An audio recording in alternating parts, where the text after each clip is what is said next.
Join me as we paint these simple and elegant still life objects using watercolor.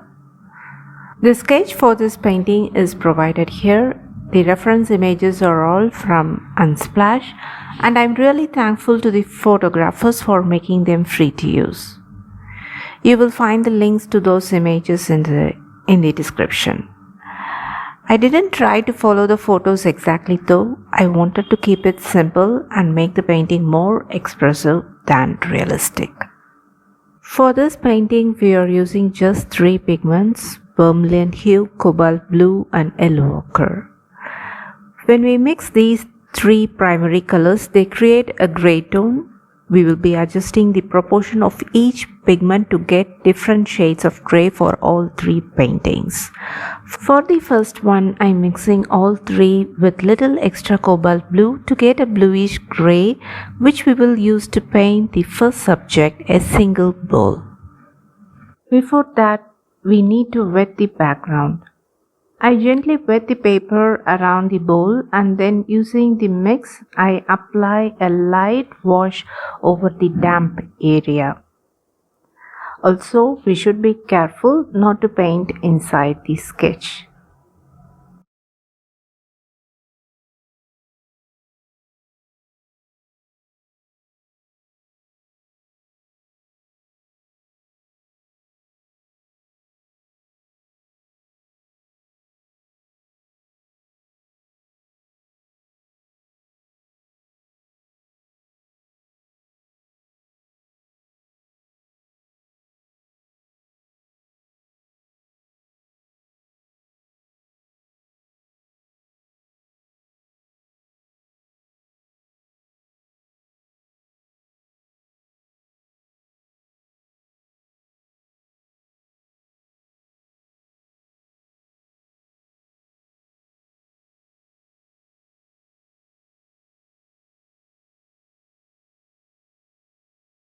Next, I mixed all 3 pigments in a thick consistency with a bit more cobalt blue and used it to paint the cast shadow of the bowl while the paper was still wet.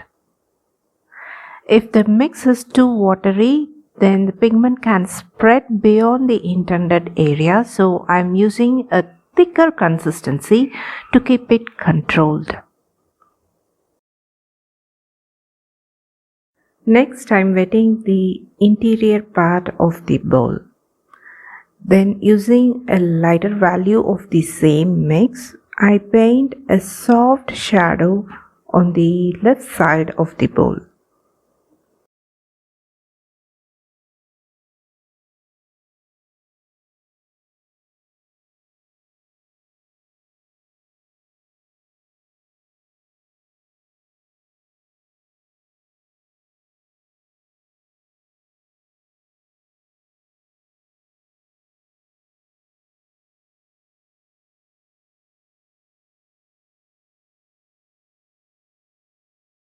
Next, I'm painting the shadow on the right side of the bowl using a medium value of the same mix. As I carry it towards the left, I gradually reduce the value, letting it to fade out to paper white.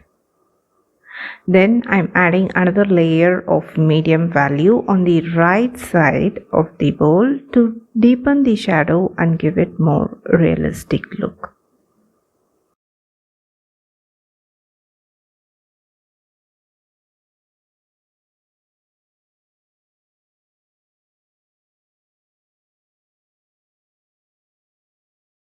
We have just completed the first piece in the set of 3 still life paintings. Now I am mixing cobalt blue, vermilion hue and yellow ochre with a bit more yellow ochre dominant to create a warmer, earthier feel for the next one.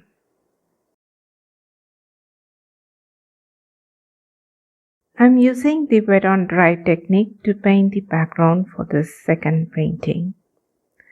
When you mix cobalt blue, vermilion hue and yellow ochre in equal proportion, you get a neutral gray.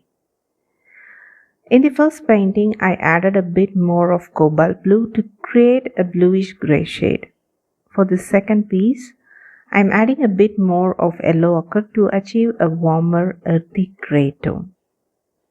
As you can see from the first two paintings, even a slight shift in the color proportion can completely change the mood, giving you either a cooler or warmer tone.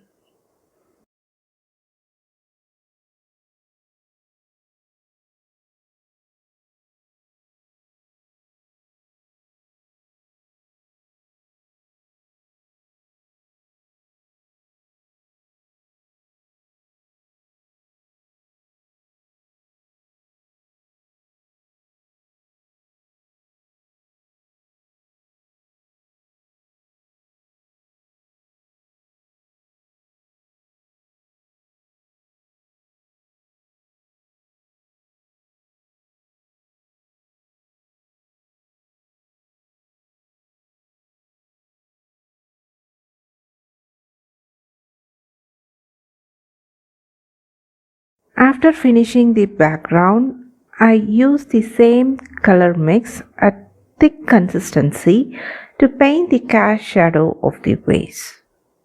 For all three paintings in this trio, the light source is coming from the left, so the cast shadow falls to the right. Since the light is coming from the left, the inner left side of the vase doesn't catch any light, so I add a soft shadow there. The right side where the light falls directly is left as paper white to suggest brightness. This is the same approach we used for the bowl earlier. With a single stroke, I define the rim of the vase on the right side. Then, using a medium value of the same mix, I add shadow just below the rim and along the right side of the vase's curved body. As I move towards the left side, I gradually lighten the value, letting it softly fade out to paper white.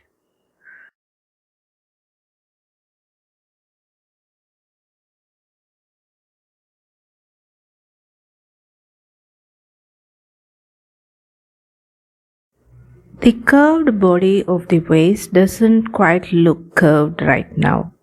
It has more of a dented appearance. We will be fixing that at the end of the video. For the third still life painting in this trio, we are going to paint a jug. I start by painting the background using the wet on dry technique. This time I have mixed a bit more of vermilion hue with cobalt blue and yellow ochre, which gives us a muted purplish grey shade, slightly warmer and more moody than the previous one.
To paint the cast shadow of the jug, I'm using a thicker consistency of the same mix, that is vermilion hue, cobalt blue and yellow ochre with a bit more of vermilion hue.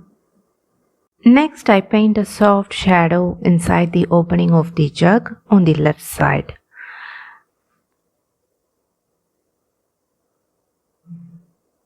I leave the rim white, and with a single stroke using medium value of the same mix, I paint just below the rim. Then I begin adding medium value to the shadow areas of the jug. As I paint, I am closely observing the light and shadow in the reference image.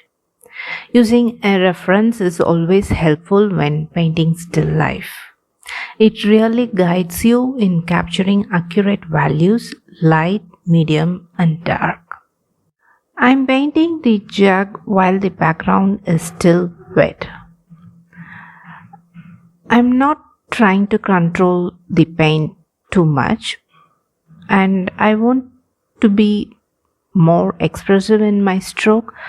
So if the pigment applied on the jug merges with the background, I let it to be as it is without overworking it. But if you prefer a cleaner, more realistic finish, you can let the background dry first and then paint the jug with more precise details. One thing to keep in mind when painting over a wet background is the consistency of your pigment. If the mix is too diluted, it can actually push the background pigment aside and create unwanted blooms or backgrounds. So it's important to be mindful of the water to paint ratio. Finding the right balance helps you to maintain control while still keeping the expressive quality of the watercolor.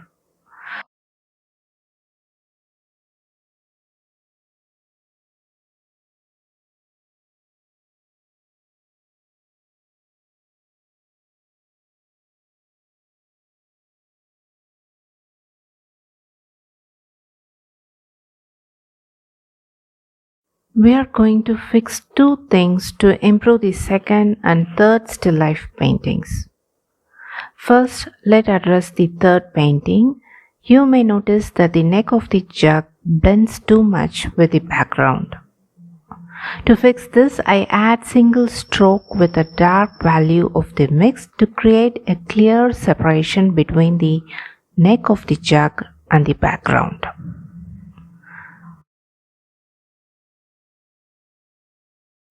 For the second still life painting, I begin by wetting the body of the vase.